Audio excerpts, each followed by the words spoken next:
entertainment की धमाकेदार देखा जानी देहा कमसीन बिया बड़ी हसी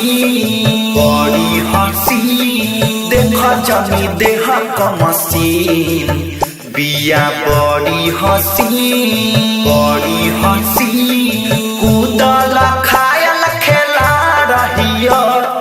कूदला खायल खेला रहियो है पटरा की बिगड़ल छीना रहियो है सामरा की बिगड़ल छीना रहियो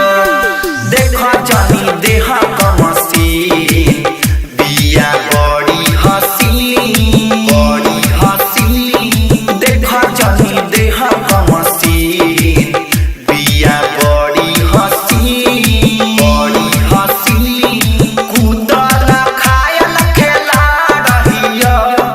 कूदला खायल खेला रहियो है पतरा की बिगड़ल छीना रहियो है सामरा की बिगड़ल छीना रहियो सामरा की बिगड़ल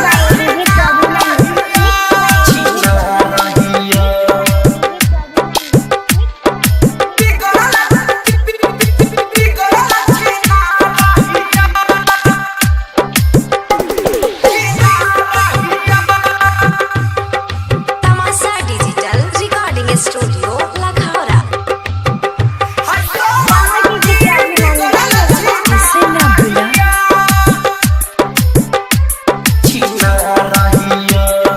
लहगे भइल बिया गरम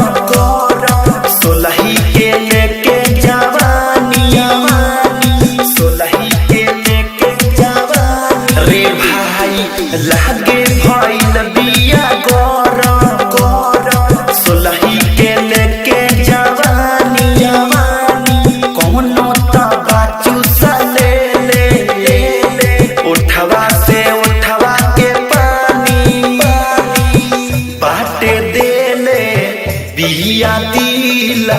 देके बिल रहले गिल कौगो भइल पारहियो कौगो भइल पारहियो हई गोरा की बिगड़ल छीना रहियो है सामरा की बिगड़ल छीना रहियो सामरा की बिगड़ल छीना रहियो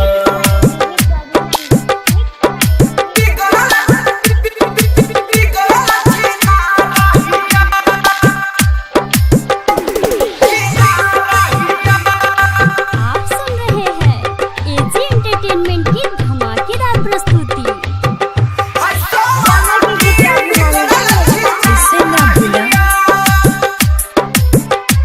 छीना रहियो कुनलवा के बासब पाता फूललवा पहिले से खाता फूललवा पहिले से खाता मेहरा जवा के बासब पाता फूललवा पहिले से खाता कहाँ एकर सुघराई दिने प दिन सब जाता भइल गद नाही बावे कुछो के हाथ जो बना लेके बड़े खा रहियो जो बना लेके बड़े खा रहियो है करियो की बिगड़ल छीना रहियो है सामरा की बिगड़ल छीना रहियो देखा जानी देहा